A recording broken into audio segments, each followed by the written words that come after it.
The wildfire that scorched Fort McMurray illustrates just how destructive natural disasters can be.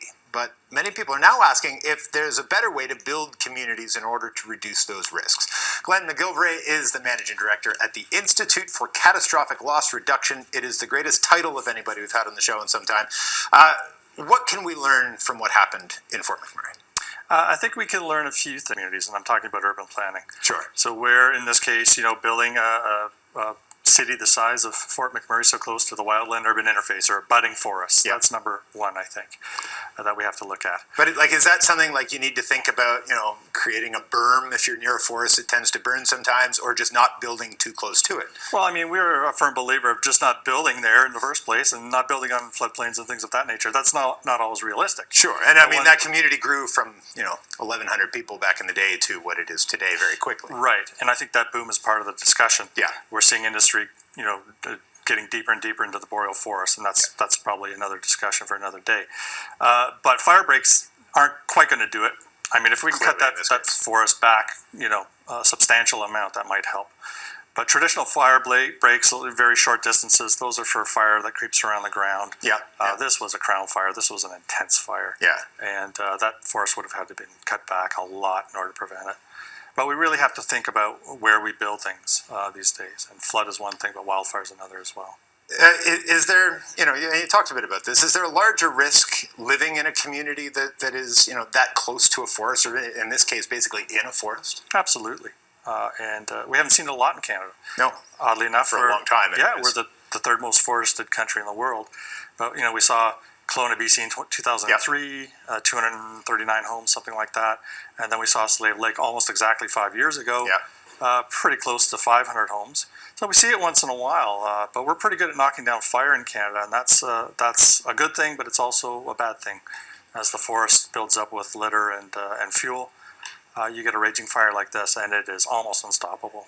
And Slave Lake and this one were both quite early in what we would traditionally consider to be the forest fire season, right? Well, I get that a lot. I heard that a lot over the last week. Am I wrong on that? You are, I think. One wildfire expert said to me, Glenn, if this is going to happen, it's going to happen in May. So what it is it's the period after the snowfall, but before the greening up of the forest. And that is one of kind of two wildfire seasons in Canada. So this is not really a surprise in the wildfire community. So your institute is called the Institute for Catastrophic Loss Reduction. What do you do, and how's it funded, first of all? So I'll answer those in reverse. We're funded by the Canadian property casualty insurance industry, yep. to reduce loss of life, injury, and property damage due to wildfires, floods, earthquakes, and windstorm. Okay. It's the four perils that we work in.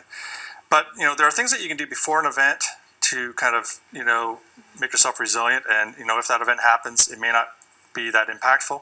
There are things that you can do during an event, and there are things that you can do after. We specialize in what to do beforehand. So making a community resilient so that when the event happens, it doesn't impact a community as much. For a country that lives amid what was once a forest and lakes and rivers that flood a lot, are we as well prepared as we should be? Given our history of sort of living amid this kind of stuff, forest fires and floods and whatever the case may be? Yeah, I would say overall, we're not as prepared as we should be. What's happening in Canada, and indeed throughout the world, is loss of life is generally going down from these events, but mm-hmm. property damage is going up. And that's for numerous reasons, urbanization and climate change and infrastructure deficits and all these other things. When you put them together, they cause these problems. But property damage is on the upswing, definitely. So is this something the federal government needs to start thinking on, the provincial? They're going to have to rebuild much of Fort McMurray. What do they need to keep in mind when they do that with, your goals in mind? Well, we can talk about things like urban planning. We can talk about things like building code and other ways to prepare. But the bottom line is we can't just put Fort McMurray back the way it was and cross our fingers. There are things that we could do to make sure that if an event like this should happen again, it won't be as impactful. So building code for sure. So how we put those buildings back. We have the science. We have it at ICLR. We know it should be done. This fire really should be a game changer. And as I said in the Globe and Mail today, will we let it be a game changer? So we can put that community back better.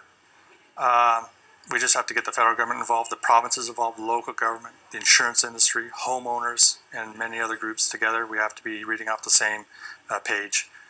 And we can do this. We just have to think. The other thing is Slave Lake is exposed to flood as well. Yeah. So we can't just put it back to protect against wildfire. We should start thinking about other perils as well. All right. Well, it's something to keep in mind. It's been really helpful to have you come in and talk about this. Thank you. All right. Cheers.